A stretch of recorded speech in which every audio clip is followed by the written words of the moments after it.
Ya, halo selamat malam pemirsa. Dugaan penodaan agama oleh Menteri Perdagangan Zulkifli Hasan mulai menyentuh ranah hukum. Selain menggelar demo, Koalisi Masyarakat Forum Umat Islam Bersatu juga melaporkan Ketua Umum Partai Amanat Nasional itu ke Mabes Polri. Dan yang ditunggu-tunggu, debat perdana calon wakil presiden dalam pemilu 2024 akan digelar Jumat besok di Jakarta Convention Center, Senayan, Jakarta. Ketiga calon wakil presiden akan adu gagasan soal ekonomi kerakyatan dan digital, infrastruktur, keuangan, investasi pajak, perdagangan, pengelolaan APBN, APBD, serta perkotaan. KPU juga telah memberikan arahan teknis terkait debat besok. Nanti akan kami bahas dalam segmen dialog bersama saya, David Silahoy. Anda menyaksikan Sindo Prime.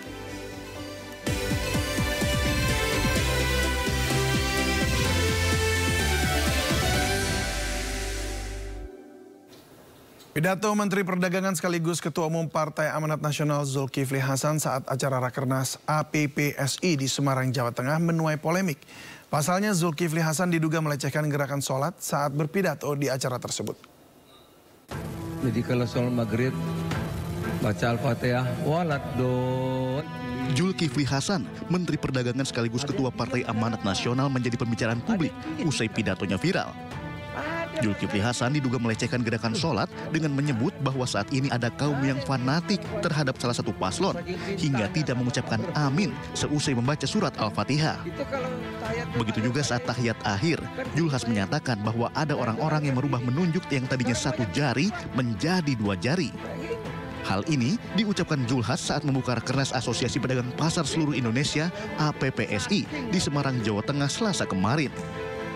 Akibat ucapannya tersebut, Wakil Sekjen MUI Bidang Hukum dan HAM menyayangkan sikap seorang pemimpin yang menjadikan ibadah sebagai bahan candaan.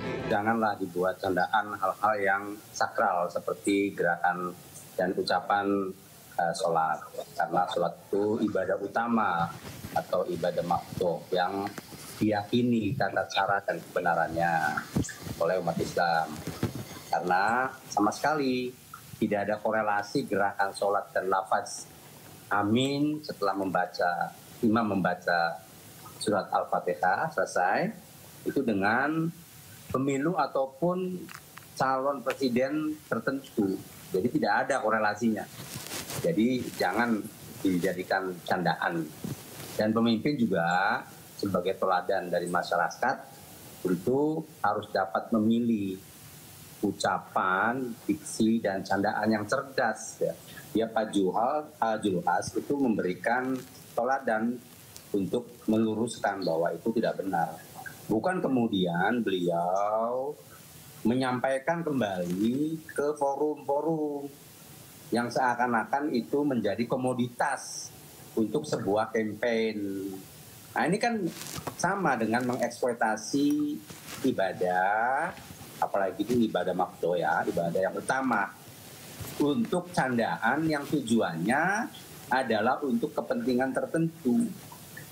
Nah, ini kan biar nanti akan dipelajari, akan disampaikan pandangannya oleh ahli bahasa dan lain-lain. Bahwa ada niatan atau tidak di situ. Sementara pakar hukum Universitas Pancasila juga menyampaikan seharusnya seorang tokoh tidak boleh menabrak rambu hukum. Karena ini menjadi satu pembelajaran bagi masyarakat, apalagi ini bagi tokoh ya, bagi pemimpin. Ketika kemudian menyampaikan satu pendapat, menyampaikan satu gagasan, kan pandangannya, tidak boleh kemudian menabrak rambu-rambu hukum ya. Bahkan yang namanya etika saja tidak boleh. Apalagi ini menabrak hukum, saya pikir tidak boleh dilakukan ya. Apalagi nanti ini pasti akan mencederai umat Islam ya. Saya pikir tidak perlulah ini ya. Kalau menurut saya tidak perlu dilakukan oleh seorang tokoh. Nah, oleh karena itu ya tidak ada salahnya kalau saya ya mencermati dalam kaitannya dengan hal ini ya, proses hukum biarlah berjalan sebagaimana mestinya. Nanti penyidik akan kemudian melanjutkan atau tidak melanjutkan kan urusannya aparat penegak hukum kan oleh Pak Zulhas itu mestinya itu tidak boleh dilakukan oleh seorang pemimpin ya.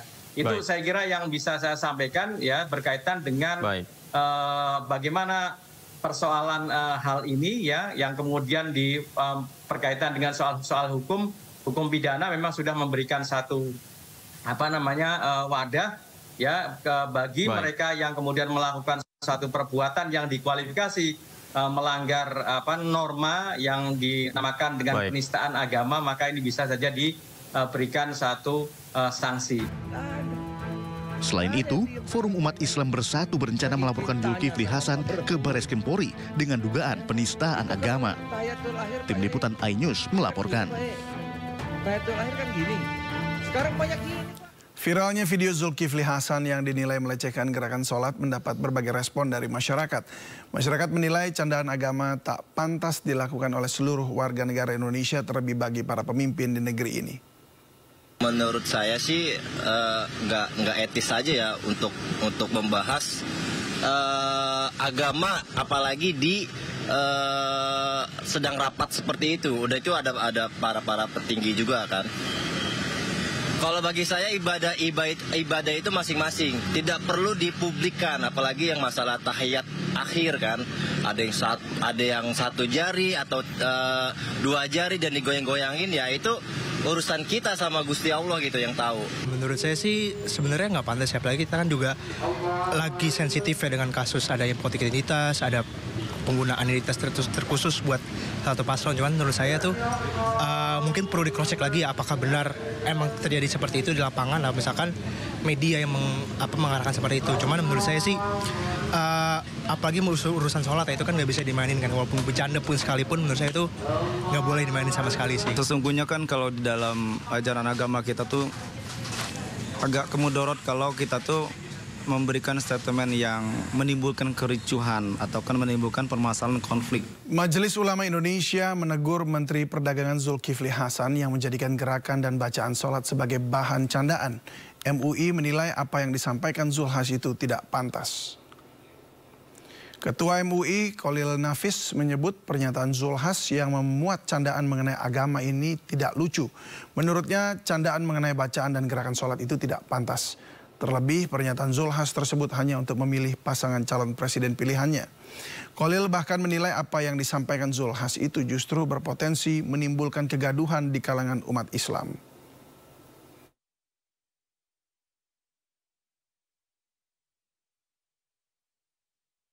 Senada dengan Khalil Nafis, Ketua MUI Asrorun Niam juga menyebut tidak sepatutnya Zulhas menjadikan agama sebagai bahan candaan. Asrorun pun meminta Zulhas untuk lebih berhati-hati dengan urusan ibadah sehingga tidak terjerumus pada tindakan yang terlarang.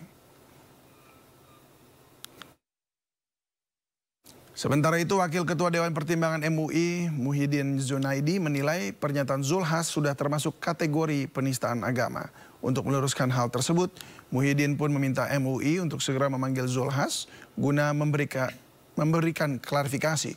Sebab menurutnya jika tidak dilakukan klarifikasi, maka akan banyak pihak yang melaporkan Zulhas karena sudah menistakan agama Islam.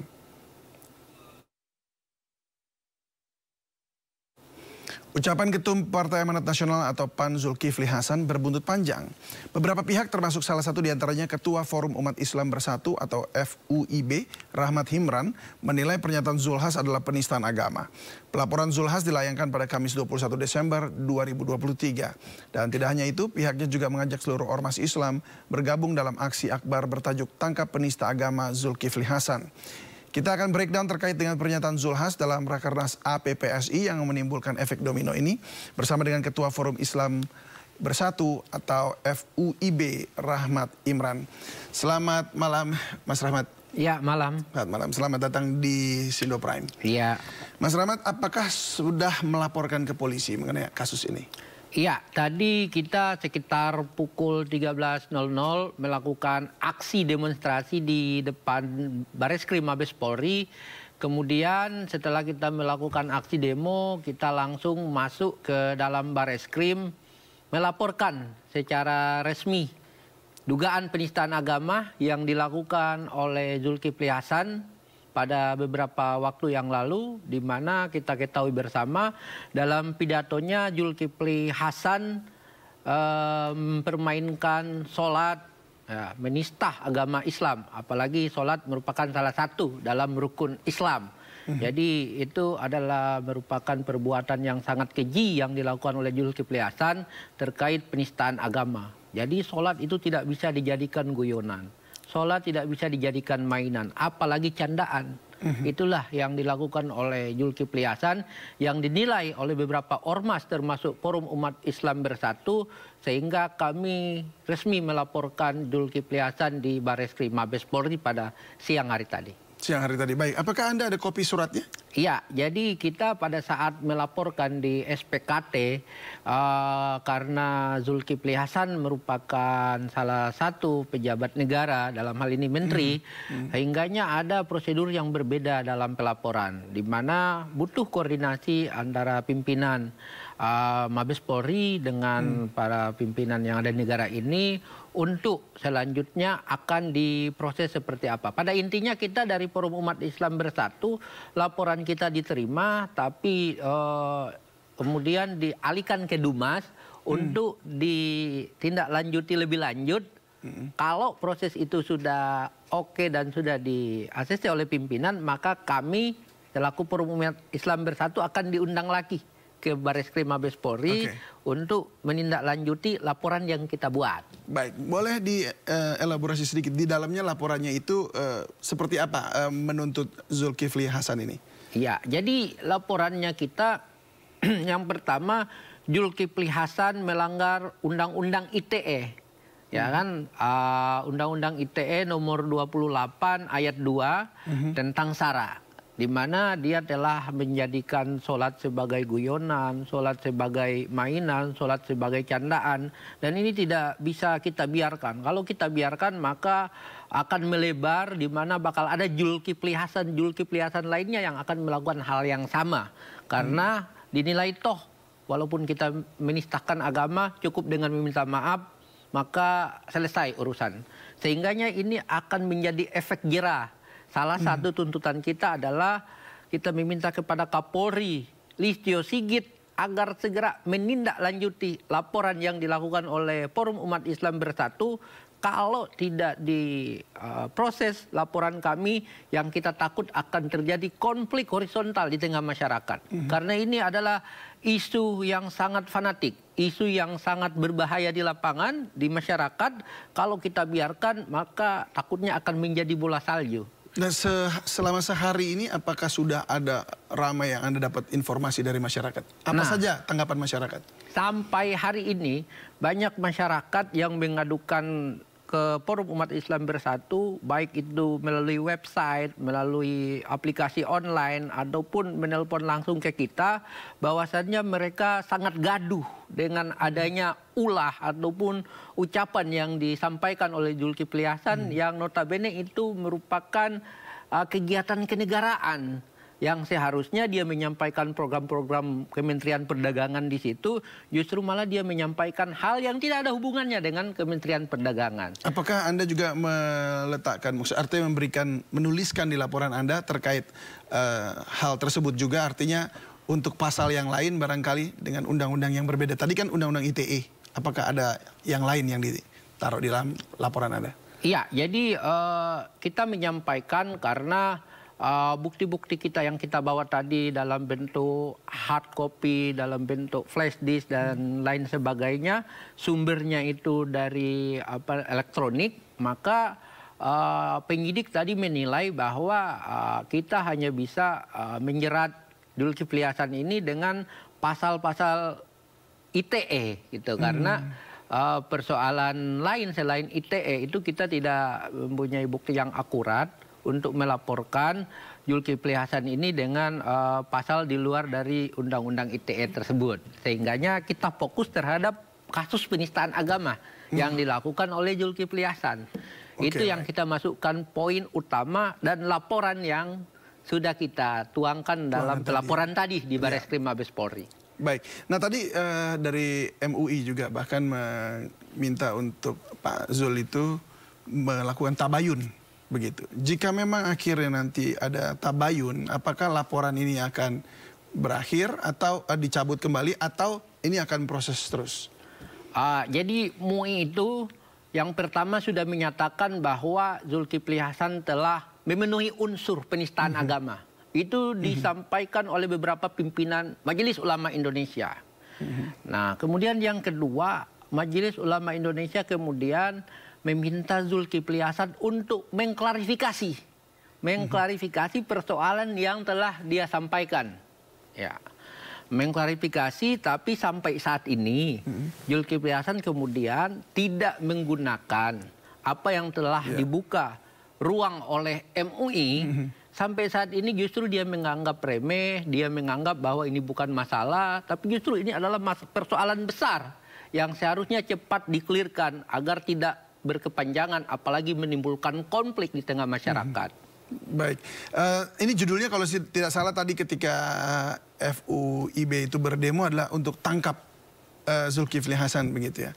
Tapi apa tuntutan yang selain bahwa tadi memang untuk diproses secara Undang-Undang ITE, tapi yang saat ini diminta oleh FUIB? Iya, tadi kita tagline-nya dalam beberapa spanduk yang kita cantumkan di demo tadi adalah tangkap dan adili Zulkifli Hasan, sang penista agama. Jadi kita menginginkan bahwa tidak ada lagi ke depan, baik itu Zulkifli Hasan atau Zulkifli Hasan yang lain melakukan penodaan terhadap agama, melakukan penistaan agama. Saya kira agama apapun, itu kalaupun agama mereka dinista, pasti hal yang sama akan mereka lakukan. Kalau kita membiarkan hal ini akan semakin menjamur, Pak. Apalagi di tahun politik seperti ini. Pisahkanlah persoalan politik dengan persoalan agama.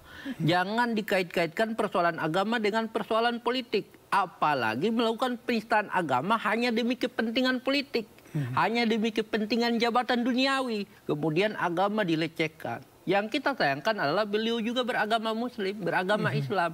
Tapi dengan begitu, dengan rasa tidak berdosanya, dia menyampaikan itu dengan penuh canda dan ketawa-ketawa, mimik wajahnya yang begitu meyakinkan bahwasannya dia sangat menikmati apa yang dia lakukan pada saat itu.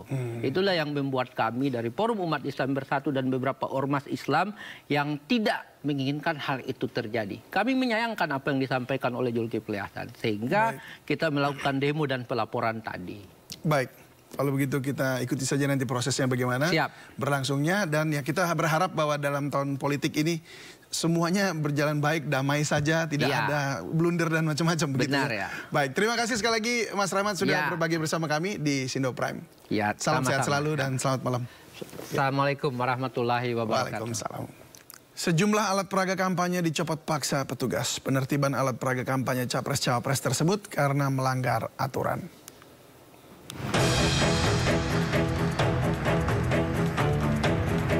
Tim gabungan menertibkan alat peraga kampanye atau APK yang melanggar aturan di Kota Surakarta, Jawa Tengah lantaran dipasang di lokasi yang tidak pada tempatnya Kamis siang.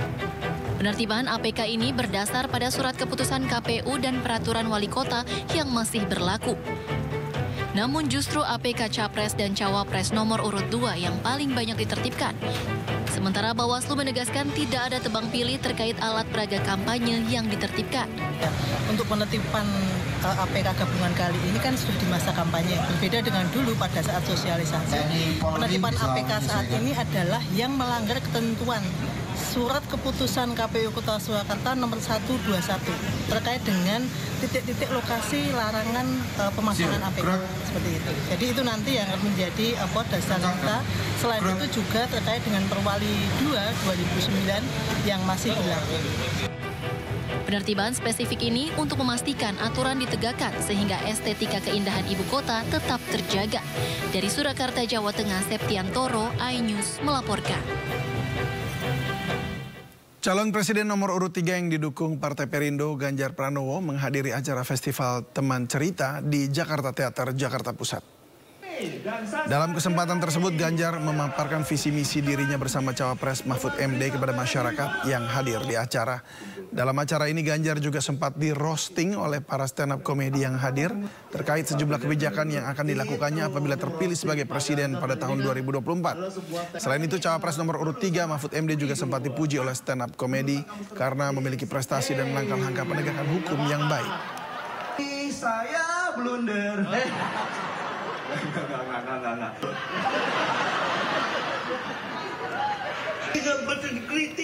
Calon Wakil Presiden nomor urut 3 Mahfud MD mengaku tidak melakukan persiapan khusus menghadapi debat Cawapres pada 22 Desember mendatang. Kebiasaannya membaca surat kabar akan menjadi bekal yang baik untuk menghadapi debat perdana Cawapres besok. Ya siapa aja. Tadi kan sempat ada belajar ekonomi, Prof. Apakah sudah termasuk persiapannya salah satu? Iya, baca-baca soal ekonomi gitu kan, baca di koran tiap hari ada gitu. Tidak harus khusus membaca gitu di koran. Oh ini bicara apa nih? Oh ini infrastruktur, oh ini ekonomi, oh ini soal suku bunga, ini soal inflasi. Itu kan tiap hari ada di koran. Itu aja. Nanti kan akan menghadapi Mas Gibran gitu. Latar belakangnya pengusaha dan besok temanya ekonomi digital dan sebagainya. Pak Mahfud melihat Mas Gibran sosok yang gimana untuk debat besok? Nggak tahu saya. Nanti mau saya lihat. Soal ekonomi ini kan. Pokoknya saya siap, saya nggak harus tahu dia sosok bagaimana. Katanya Mas Darot, Mas Gibran punya keunggulan tersendiri dibandingkan dengan cawapres. Ya mungkin aja. Udah nyiapin pertanyaan soal food estate, Prof? Enggak penting. Pertanyaannya spontan aja. Wah 100% siap. Sementara itu, tim pemenangan nasional Ganjar Mahfud menyatakan akan banyak gagasan yang akan diutarakan calon wakil presiden Mahfud MD dalam debat cawapres perdana nanti. Salah satunya adalah soal lapangan pekerjaan. Dan kami menargetkan mencetak 17 juta lapangan kerja. Nah ini penting sekali karena bicara soal bonus demografi, akan banyak penduduk dan berusia muda yang akan membutuhkan lapangan pekerjaan. Jadi kalau kita punya populasi yang terus bertumbuh tapi ekonominya tidak cukup cepat, penghasilannya tidak cukup cepat bertumbuh juga, yaitu kita kan bukannya mendapatkan bonus tapi bencana malapetaka demografi. Nah itu kenapa penting sekali untuk pemimpin Indonesia berikutnya punya pengalaman dan rekam jejak yang teruji. Dan punya pemikiran-pemikiran yang sudah siap untuk kita eksekusi gerak cepat satset. Nah kalau soal adu gagasan besok, Prof. Mahfud sudah banyak pengalaman, selama juga datang ke berbagai rapat di DPR RI, rapat-rapat kabinet, sudah siap untuk memaparkan ide-idenya dan juga untuk menelisik lebih jauh dari gagasan calon-calon paslon yang lain. Siti Atikoh, istri Capres nomor urut 3 Ganjar Pranowo, menghadiri diskusi dengan para pelaku UMKM di Lamongan, Jawa Timur. Dalam diskusinya, Atikoh mengajak perempuan Indonesia untuk bisa lebih bermanfaat baik bagi keluarga dan negara.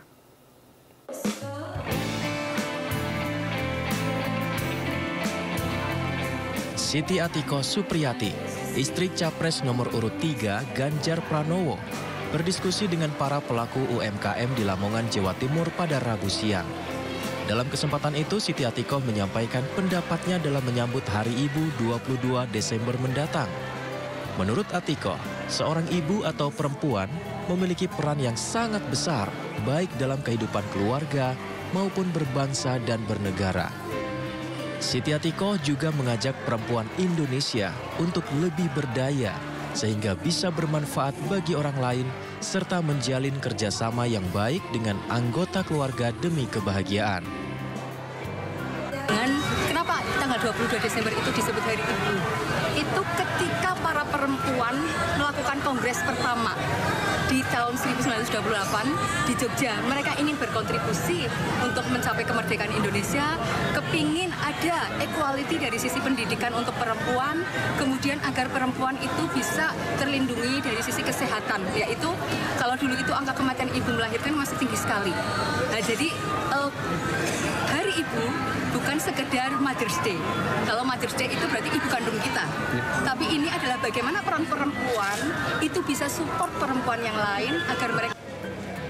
Selain berdiskusi dengan pelaku UMKM di Lamongan yang kebanyakan ibu-ibu, Siti Atikoh juga membagikan sertifikat UMKM dari Badan Nasional Sertifikasi Profesi yang bisa dimanfaatkan bagi para pelaku UMKM di Lamongan untuk mengembangkan usahanya. Dari Lamongan, Abdul Wahid, iNews melaporkan. Debat Cawapres 2024 akan digelar esok hari. Bagaimana kesiapan Muhaimin, Gibran, dan Mahfud MD? Diskusinya akan kami hadirkan usai jeda. Tetaplah bersama kami di Sindo Prime.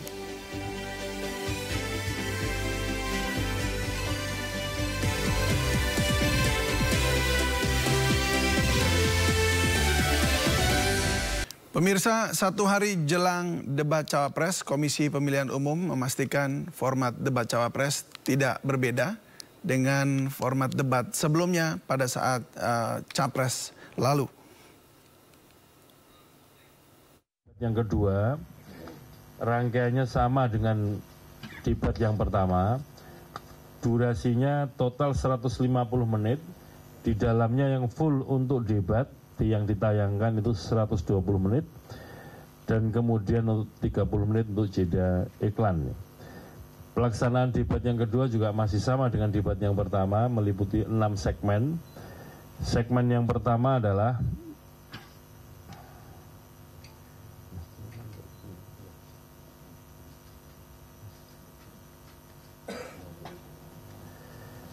pada segmen yang pertama itu nanti meliputi ada pembukaan, kemudian pembacaan tata tertib oleh moderator, dan kemudian kesempatan kepada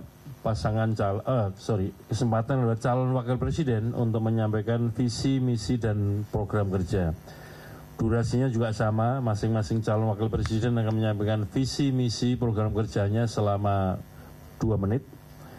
Dan kemudian segmen kedua dan ketiga, pendalaman visi, misi, dan program kerja. Pendalaman visi, misi, dan program kerja ini berupa diajukannya pertanyaan-pertanyaan oleh tim panelis kepada masing-masing calon wakil presiden yang akan dipimpin atau akan disampaikan oleh moderator. Nah, kemudian yang segmen yang keempat dan kelima ini juga masih sama persis sebagaimana debat yang pertama.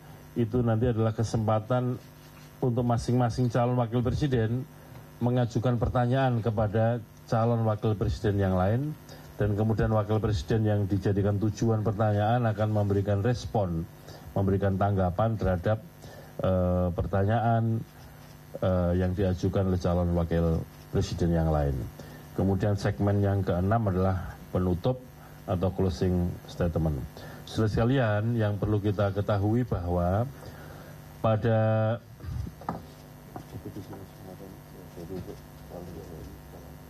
debat yang pertama kemarin tanggal 12 Desember, urut-urutan penyampaian visi misi program dimulai oleh calon presiden nomor urut 1.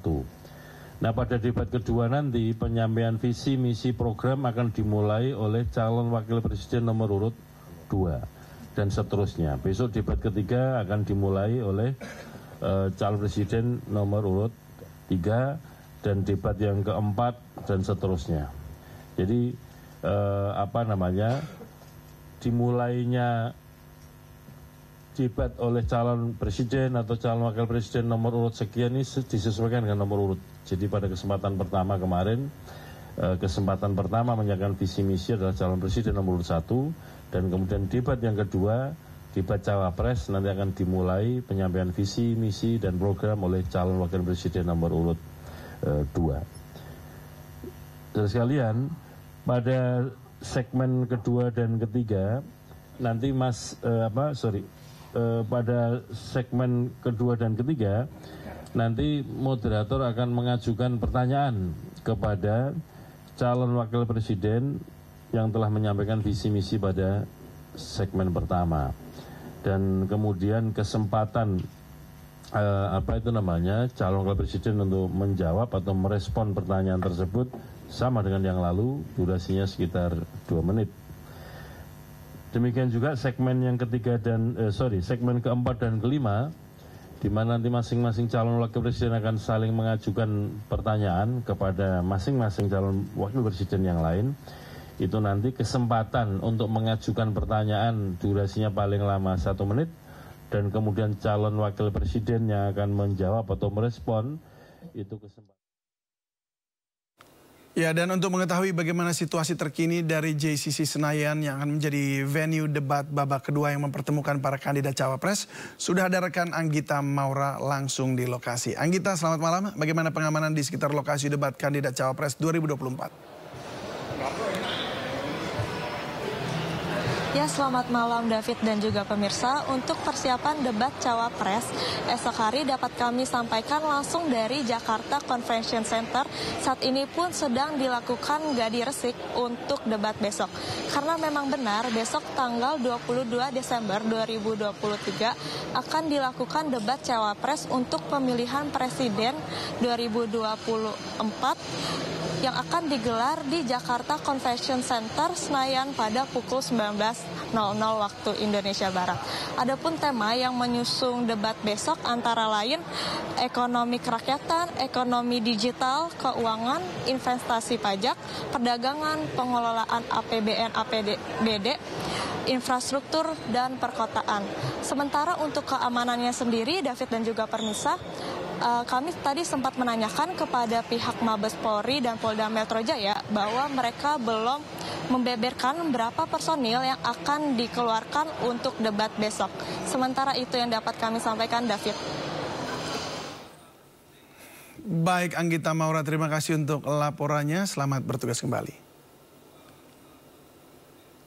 Jelang debat Cawapres, Muhaimin Iskandar, Gibran Rakabuming Raka, dan Mahfud MD mempersiapkan diri mengatur strategi. Sementara format debat tidak jauh berbeda dengan debat Capres, hanya akan ada penambahan podium di mimbar debat.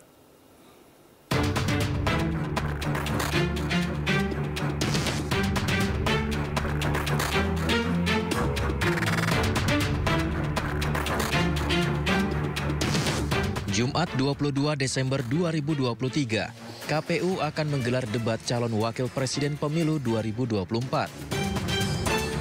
Komisi Pemilihan Umum akan mempertahankan format debat calon presiden yang pertama untuk kembali digunakan pada debat calon wakil presiden.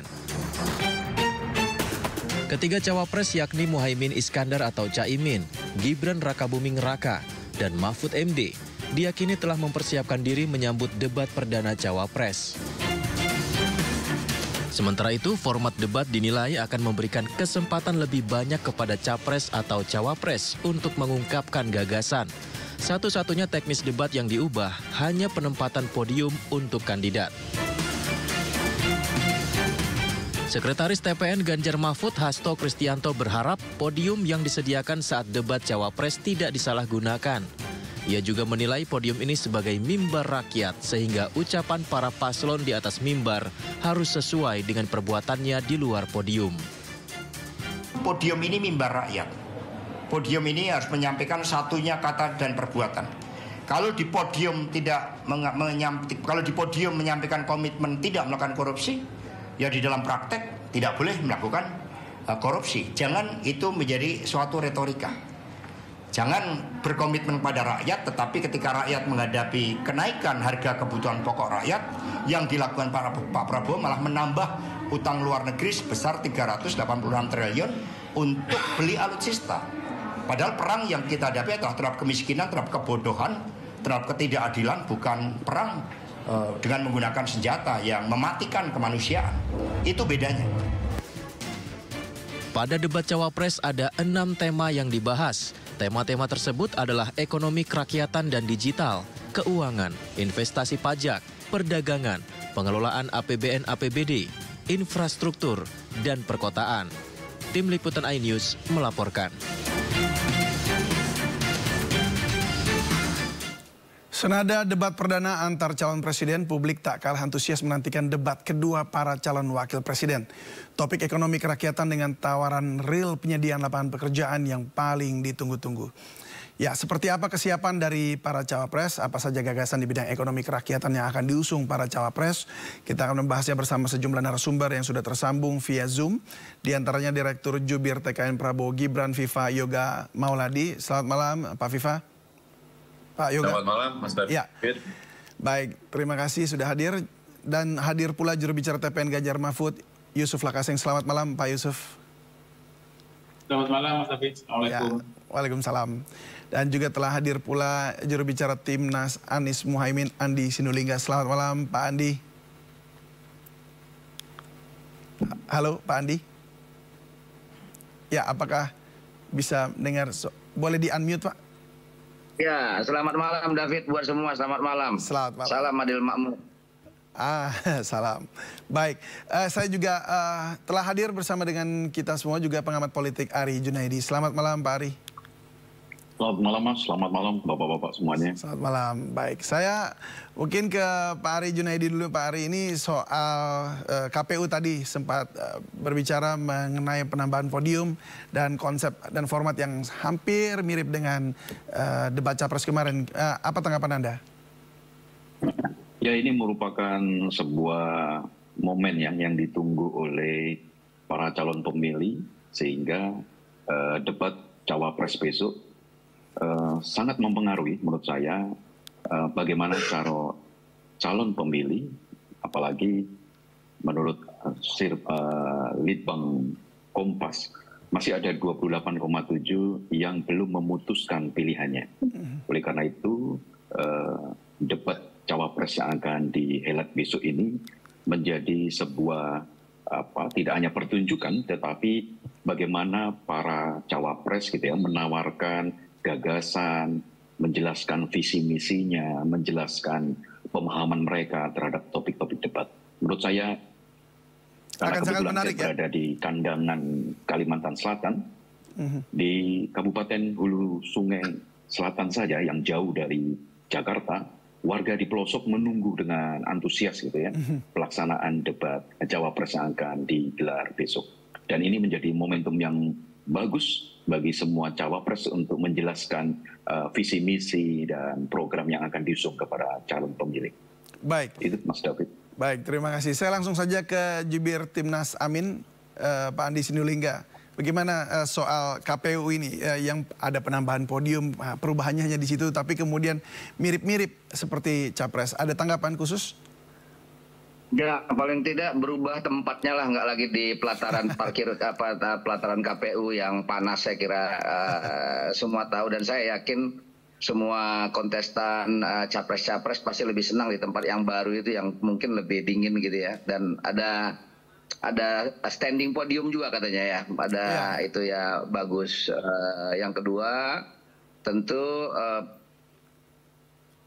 tadi saya dengar soal siapa yang akan menyatakan opening statement duluan kan. Kalau kemarin nomor 1, sekarang nomor 2. Ya sampai hari ini bagus lah. Cuman yang menurut saya perlu dikasih catatan itu adalah para panelisnya jangan seperti orang cabut lotre begitu. Panelis itu harusnya dikasih kesempatan untuk mengelaborasi gagasannya, kemudian diformulasi menjadi konklusi dalam bentuk pertanyaan yang lebih tajam tuh, gitu. Menurut saya harusnya begitu. Nah dampaknya ada 2 juga. Kalau dia kayak begitu, maka kebocoran yang ada dalam pikiran panelis itu jauh lebih kecil ketimbang ditulis-tulis kayak gitu. Potensi bocornya besar sekali tuh potensi bocornya diketahui oleh orang banyak.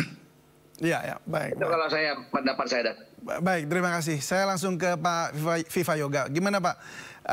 Ada seperti apa yang disampaikan tadi juga, ada tambahan begitu? Pak Viva Yoga, halo. Mas Gibran secara prinsip sudah siap batin, dengar? Ya, Mas Gibran silakan. Secara prinsip sudah siap lahir batin untuk program debat calon wakil presiden besok. Ya, Pak Viva Yoga agak terputus-putus suaranya. Program 8 program yang dipercepat. Halo Mas, dengar? Ya, agak terputus-putus Pak. Boleh diulangi sedikit, sempat terhilang. Ya, boleh diulangi sedikit Pak. Oh ya, pada prinsipnya Mas Gibran kan secara lahir batin besok, dan itu semuanya sudah tertuang di 8 Astacita, 17 program prioritas dan 8 program yang dipercepat. Apalagi Mas Gibran. Ya, tampaknya masih terputus-putus ya Pak Viva Yoga. Kepala Rakyatan. Putus-putus ya? Iya Pak, ini masih terputus-putus. Apakah mungkin boleh di restart ulang? Sementara itu saya coba ke Pak Yusuf Lakaseng ya. Pak Yusuf Lakaseng mungkin ada tanggapan mengenai persiapan juga dan mungkin ada masukan mengenai debat cawapres besok. Debat cawapres yang pertama, saya kira kita sudah disajikan satu debat yang cukup seru ya. Itu juga apresiasi buat KPU-nya karena sebelumnya kan kita curiga jangan-jangan debatnya monoton, garing gitu ya, tapi ternyata berlangsung dengan cukup sengit. Saya berharap debat kedua ini juga sengit juga.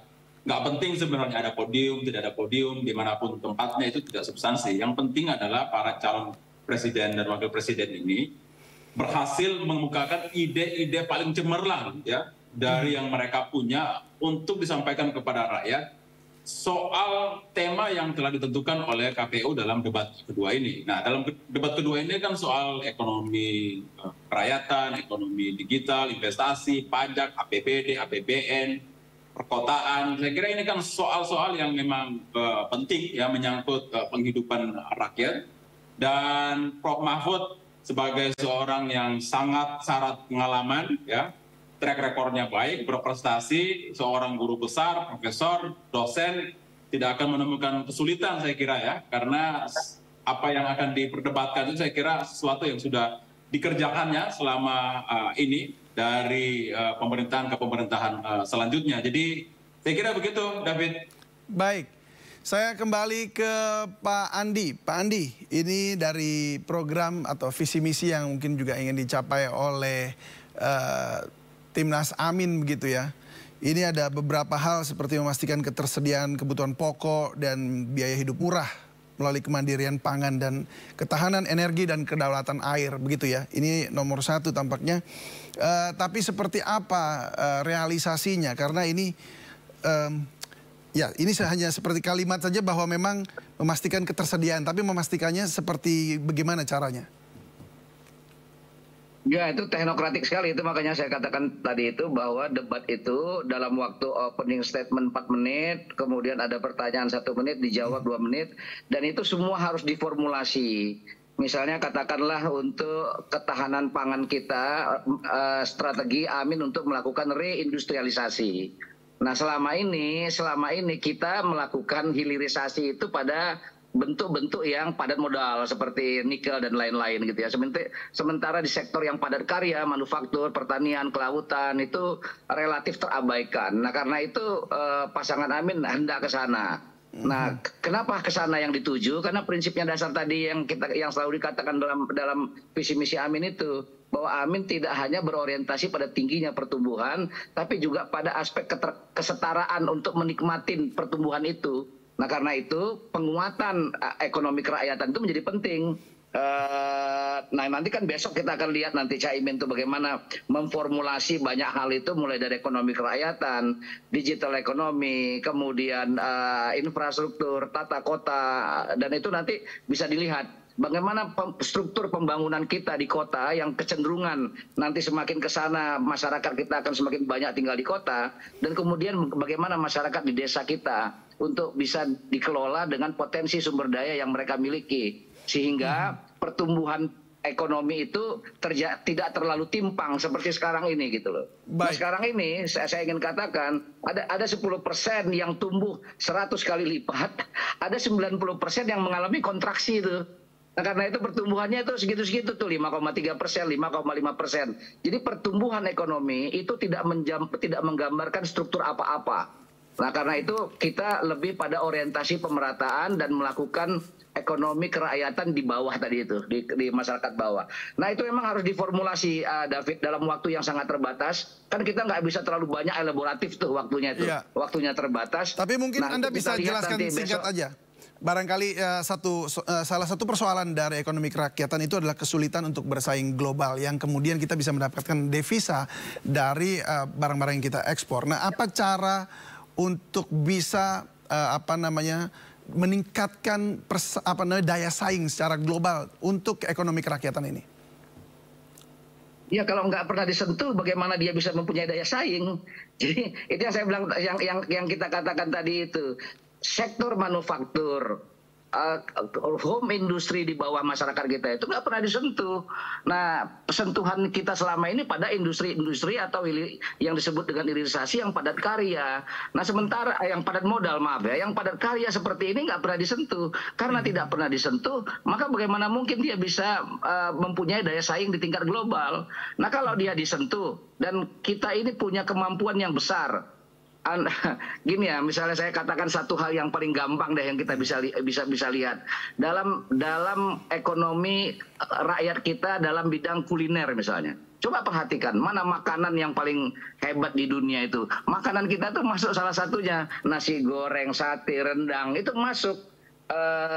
ketoprak masuk. Nah karena itu sebenarnya banyak sekali produk-produk masyarakat kita yang dalam hal ini saya sampaikan tadi kuliner itu bisa masuk pada struktur-struktur market di dunia ini. Nah cuman kita nggak pernah sentuh. Jadi masyarakat kita tuh jalan sendiri-sendiri aja. Jadi kalau Anda datang ke Australia, datang ke Singapura, lihat ada rumah makan Padang misalnya, itu sendiri-sendiri aja, bukan treatment dari pemerintah. Nah karena itu harus ada dorongan dari pemerintah supaya masyarakat didorong ke arah sana gitu loh. Ya, baik. Baik, saya langsung beralih sekarang ke Pak Viva Yoga ya. Pak Viva Yoga, ini kalau tidak salah juga dari 8 misi Prabowo Gibran. Halo, apakah sudah bergabung kembali Pak Viva Yoga? Bisa mendengar saya ya? Sudah bisa bergabung lagi, ya. Baik, terima kasih. Ini kan di dalamnya diantaranya juga memperkuat pembangunan sumber daya manusianya, lalu kemudian meningkatkan lapangan kerja ya, dan juga melanjutkan hilirisasi serta industrialisasi yang mungkin kemarin sudah dikerjakan oleh Pak Jokowi. Namun kemudian kalau bicara soal keekonomi kerakyatan itu juga selalu ada saja kelemahannya, diantaranya yaitu adalah kurangnya skala ekonomi ya, artinya kita harus diperbesar skala ekonominya. Nah, bagaimana Prabowo Gibran akan memperbesar skala ekonomi untuk bisa bersaing secara global, bisa meningkatkan pendapatan masyarakat juga? Ekonomi kerakyatan itu bagi bangsa Indonesia adalah fondasi yang bagus, sebagai fondasi yang kokoh di dalam memperkuat ekonomi nasional. Jadi yang paling kuat itu sebenarnya vokasi yang keempat adalah ekonomi kerakyatan. Kondisi sekarang antara pemberdayaan, perlindungan, ekonomi kerakyatan tidak bisa dilepas dari ekonomi digital. Karena sekarang adalah era digitalisasi, baik dalam bidang ekonomi, budaya, politik. Maka untuk pengembangan global, ekonomi kerakyatan saat ini sudah mulai masuk merambah ke dunia internasional, dunia global. Melalui marketplace, kemudian beberapa e-commerce, yang itu adalah bagian sangat penting dalam pemberdayaan dan perlindungan ekonomi kerakyatan, juga untuk merambah pasar baru. Saya rasa ini akan menjadi bagian penting yang akan disampaikan oleh Mas Gibran nantinya sebagai salah satu hal. Dan untuk pengalaman empiris Mas Gibran ketika berhadapan dengan ekonomi kerakyatan, ekonomi digital, itu sesuatu yang setiap hari menjadi bagian inheren dari dirinya. Karena beliau adalah kepala daerah, sehingga ya setiap hari pasti terlibat pada persoalan ekonomi, soal pajak, investasi, APBD, apalagi infrastruktur, dan tata laksana kota. Jadi Mas Gibran lahir batin siap untuk program debat Cawapres besok, dan kita akan menghadirkan sebuah perdebatan yang intelek, yang akademis, yang bersahabat, yang bersaudara dalam rangka untuk pengembangan kualitas demokrasi, meningkatkan pendidikan politik rakyat, sekaligus juga untuk meningkatkan partisipasi politik rakyat agar nanti 14 Februari aktif masuk di TPS-TPS untuk memberikan suaranya kepada siapapun yang mereka pilih. Itu Mas David. Baik, saya akan lanjutkan perbincangan juga dengan Pak Yusuf Lakaseng, namun kita akan kembali usai jeda berikut ini. Pemirsa, Sido Prime akan kembali usai pariwara. Tetaplah bersama kami.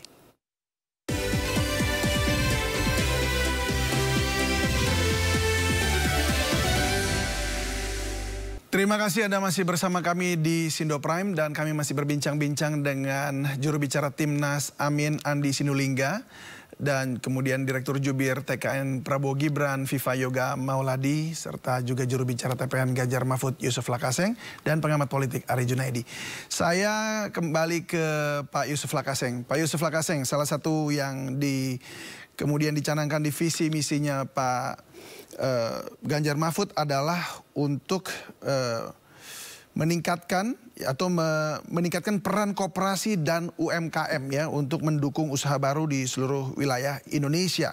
Salah satu memang pelaksanaan konsep kerakyatan, ekonomi kerakyatan adalah dengan mendorong pembentukan dan pertumbuhan koperasi atau UMKM juga. Tapi seperti apa penguatannya dan apa yang kemudian berbeda dari yang sebelumnya? Ini buat siapa nih pertanyaannya nih? Pak Yusuf Lakaseng.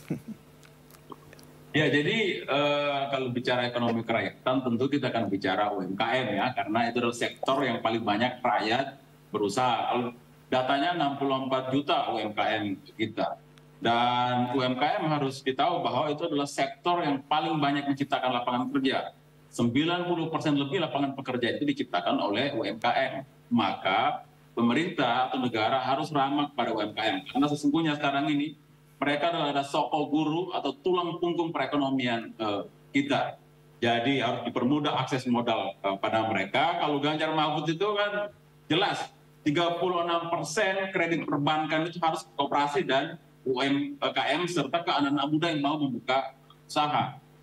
Harus kemudian data juga saya kasih lihat bahwa syarat sebuah negara untuk menjadi negara maju itu harus lihat entrepreneurnya rasionya terhadap penduduk berapa. Indonesia itu ternyata baru 3,47% rasio pengusahanya dari jumlah penduduk. Kalau seharusnya kan untuk maju kita paling tidak harus sudah di angka 6% dari jumlah penduduk mereka yang menjadi pengusaha. Kalau banyak yang menjadi pengusaha, tentu juga banyak yang menjadi pembayar pajak. Kalau banyak pembayar pajak, maka penerimaan negara kita besar, itu bisa dipakai lagi untuk membuat masyarakat kita menjadi masyarakat yang produktif. Ingat, tantangan ke depan kita ada bonus demografi.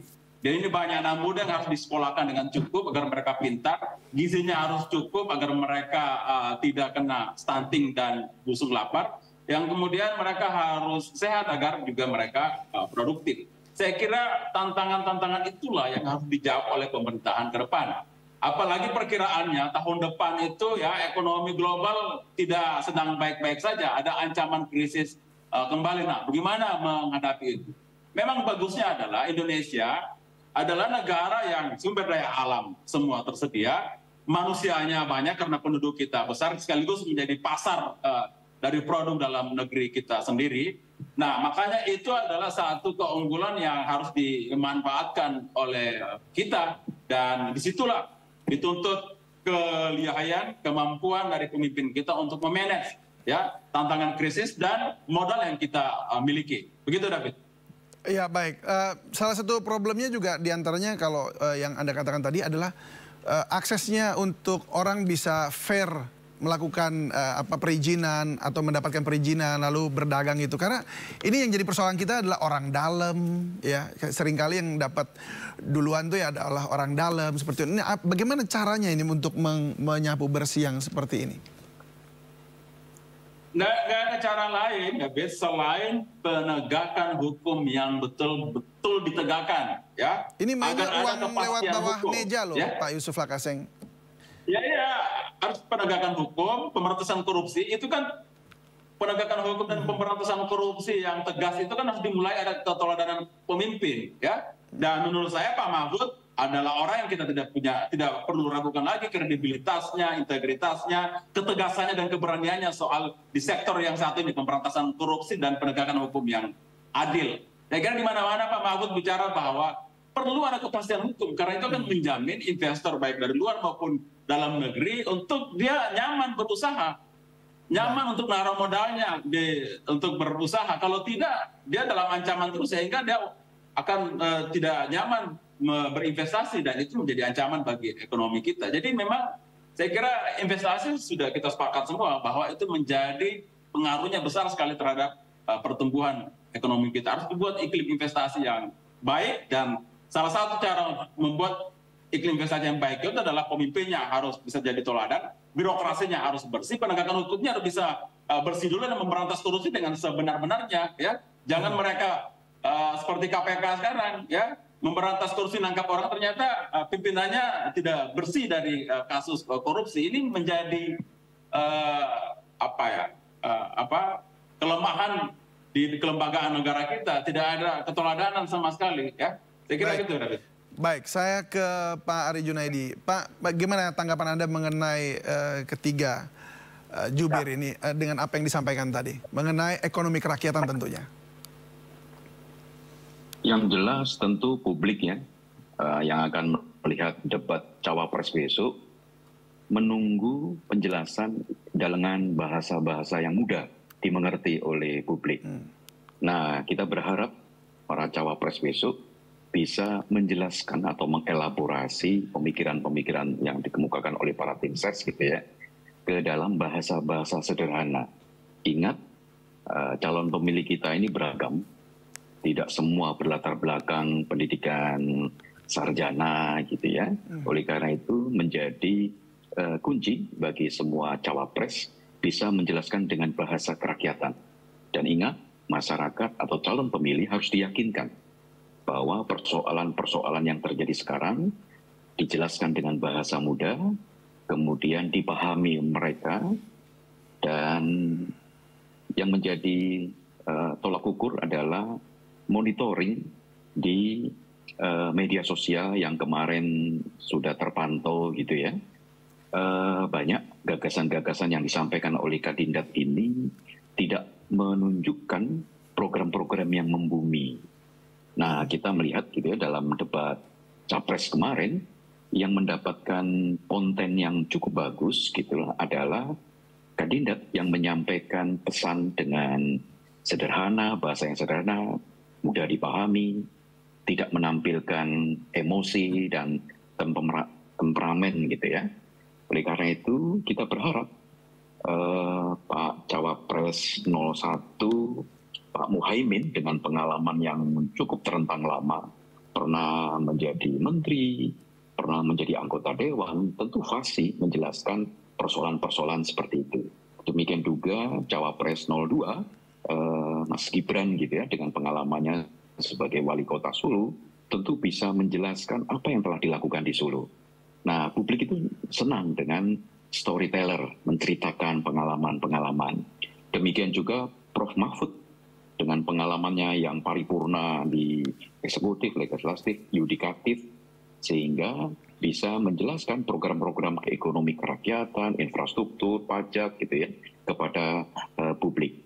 Nah, sekali lagi, ini menjadi debat yang ditunggu-tunggu oleh masyarakat. Sehingga terutama kalangan milenial dan Gen Z ya, ini perlu dengan penjelasan-penjelasan, penjabaran-penjabaran yang masuk ke di kepala mereka. Karena ingat, pemilih kita terbesar adalah kalangan Gen Z dan milenial. Mereka tentu tidak mengerti dengan bahasa-bahasa yang disampaikan oleh para tim ses tadi ya. Ini karena kalau di perkuliahan ini mereka setara dengan S3 semua ini. Nah, padahal pemilih kita masih banyak yang lulusan SD, SMP, SMA, kemudian tingkat pemahamannya yang tidak merata. Oleh karena itu, mohon gitu ya para tim ses memberikan masukan kepada para kandidat gitu ya, bisa menjelaskan dan dengan bahasa yang sederhana. Dan ingat, program besok ini ditonton oleh seluruh rakyat Indonesia.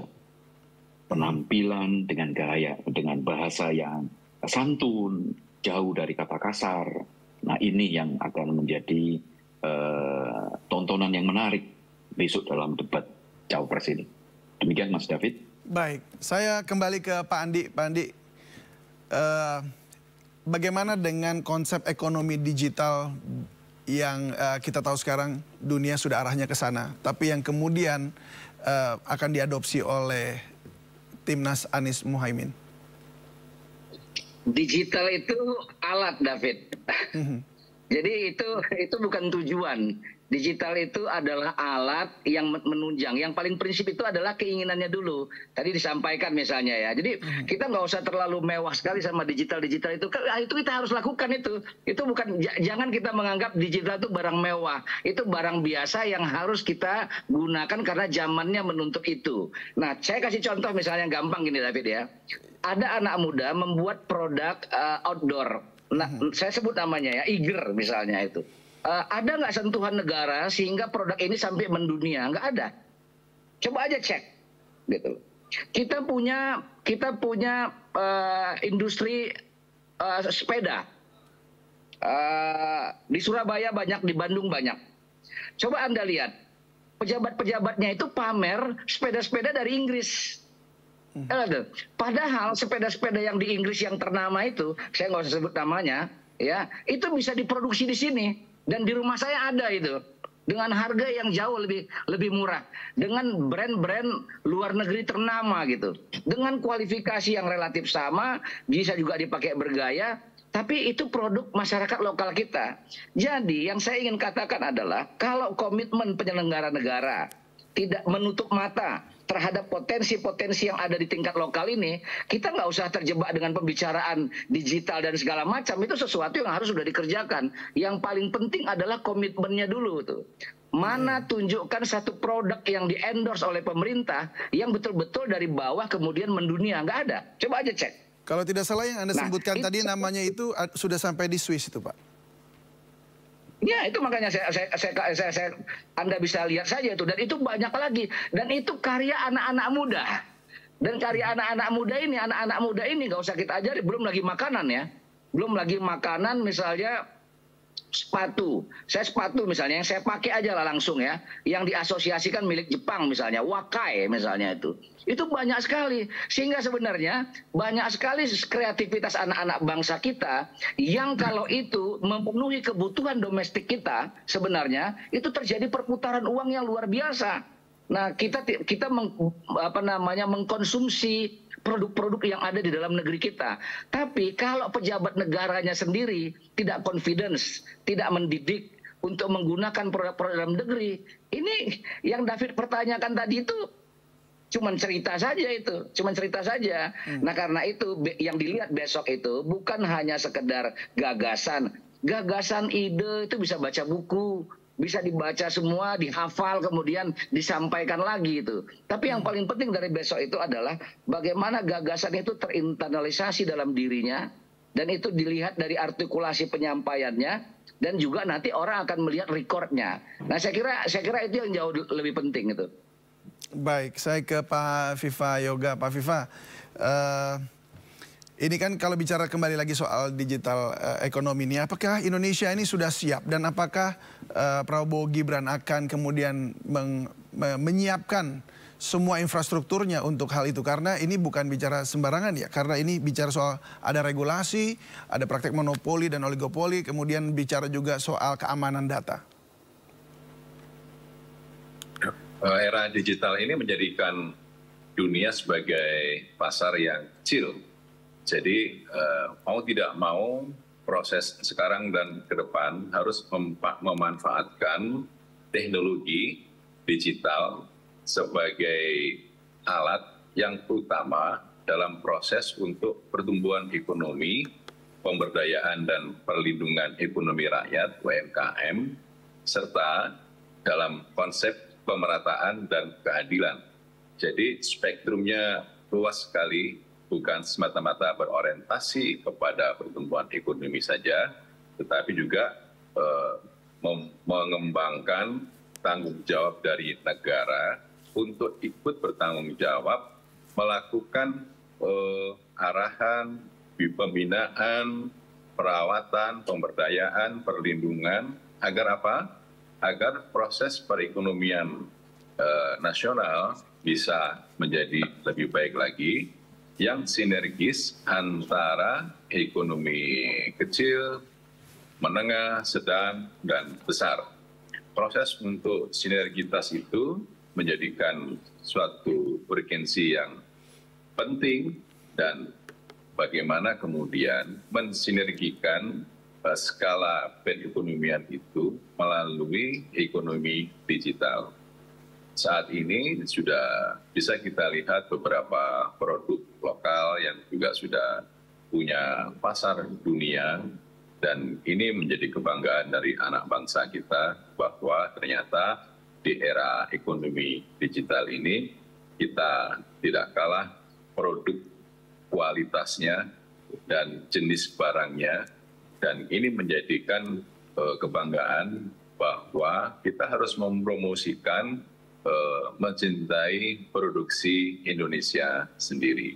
Nah, dalam kesempatan itu dari TKN Prabowo Gibran ingin mengembangkan, melindungi program ekonomi kerakyatan yang disinergikan dengan ekonomi digital dalam rangka untuk meningkatkan pertumbuhan ekonomi nasional dengan bertujuan untuk pengembangan nilai pemerataan dan keadilan sosial bagi seluruh rakyat Indonesia. Itu kira-kira Mas David. Baik, saya terakhir mungkin ke Pak Ari Junaidi ya. Pak Ari, ini kan kalau kita lihat bahwa memang untuk mempromosikan juga atau sistem ekonomi kerakyatan ini bisa kemudian secara global dikenal dunia, ada pembelian yang mudah, itu memang memerlukan elektronik atau ekonomi digital ini. Nah, tapi dari kebijakan politik sendiri, menurut Anda sejauh ini, apakah memang sudah cukup untuk itu? Pak Ari, masih di mute tampaknya. Boleh di-unmute, Pak? Ya, kalau saya melihat gitu ya, dalam praktek keseharian dari pemerintah-pemerintah daerah, baik pemerintah termasuk pemerintah pusat, sudah mengedepankan tentang penggunaan teknologi dalam bentuk layanan atau apps gitu ya. Karena saya sering ke Jawa Tengah, saya bisa melihat Jawa Tengah apps itu bisa memangkas urusan birokrasi yang bertele-tele dan lama menjadi cepat. Demikian juga kalau kita lihat di Solo pun juga perubahannya juga luar biasa. Kemudian di DKI, zamannya Pak Anies pun juga luar biasa.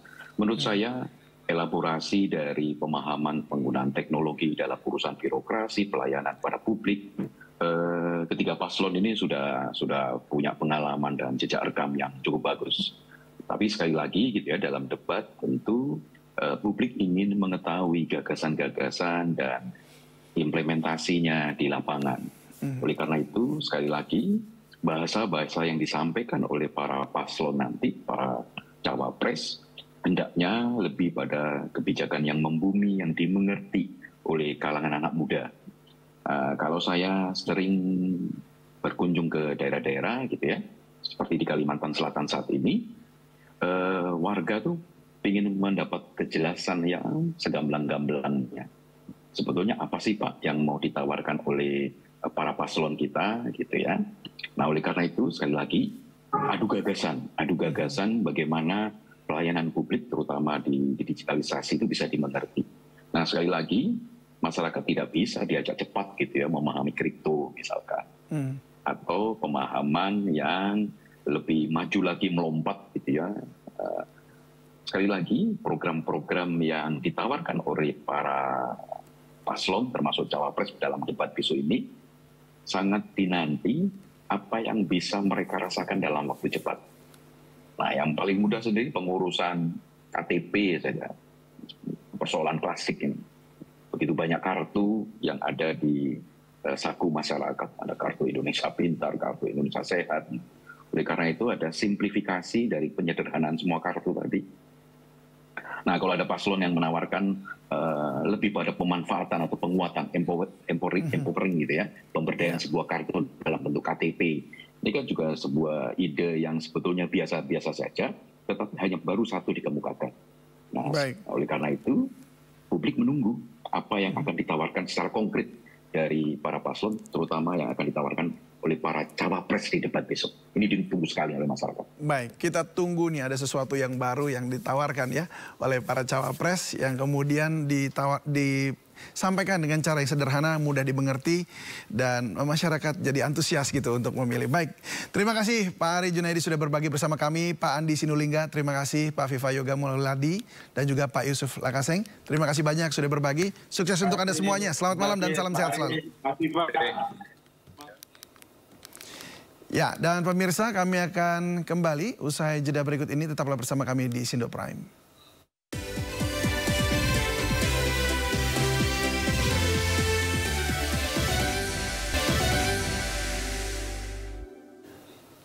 Kebijakan penggunaan produk dalam negeri atau P3DN dalam pengadaan barang dan jasa diharapkan dapat memperluas pasar produk dalam negeri dan sekaligus memberikan multiplier effect yang besar untuk menjaga stabilitas ekonomi nasional.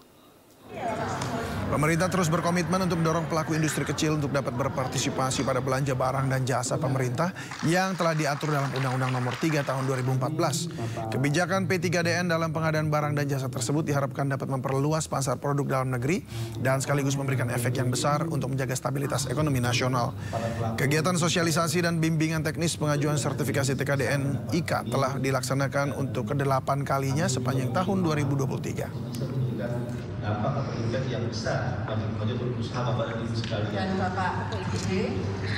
dari kementerian? Ada kebijakan khusus untuk industri kecil mendapatkan sertifikat TKDN-nya gratis, tidak berbayar, dan juga dalam jangka waktu hitungan 5 hari kerja sertifikat tersebut sudah bisa didapatkan. Pemirsa, usai sudah Sindo Prime pada hari ini, jangan lupa saksikan debat perdana Cawapres Jumat 22 Desember besok. Mulai pukul 17 waktu Indonesia Barat. Hanya di Sindo News TV. Saya David Silahoy. Sampai jumpa.